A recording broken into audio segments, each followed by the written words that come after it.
আসসালামু আলাইকুম। আশা করি সবাই ভালো আছেন। আজ আপনাদের সাথে শেয়ার করব আমাদের ছাগলের প্রজেক্ট সেটা। তো মূলত এখানে বলে রাখি, কালকে আমাদের রাতে আমাদের একটি দেশি ছাগলের ছাগি বাচ্চা দিয়েছে, একটা বাচ্চা দিয়েছে। তো আলহামদুলিল্লাহ, মা এবং বাচ্চা দুটোই সুস্থ আছে।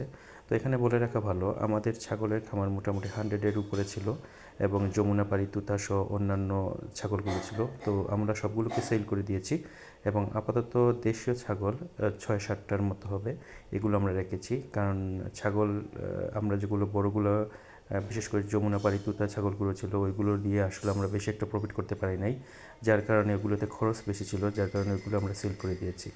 তো এই হচ্ছে আমাদের অবস্থা এবং পরবর্তীতে আরও আপডেট আমরা নিয়ে আসবো ছাগলের ইনফরমেশন। আপাতত বাচ্চা এবং মা দুটোই সুস্থ আছে। তো সবাই ভালো থাকেন, আর ইনশাল্লাহ পরবর্তীতে ছাগল সম্পর্কে আরও বিস্তারিত আপডেট ইনফরমেশন আপনাদেরকে দিব। এই পর্যন্ত বিদায় নিচ্ছি। আসসালামু আলাইকুম রহমতুল্লাহ।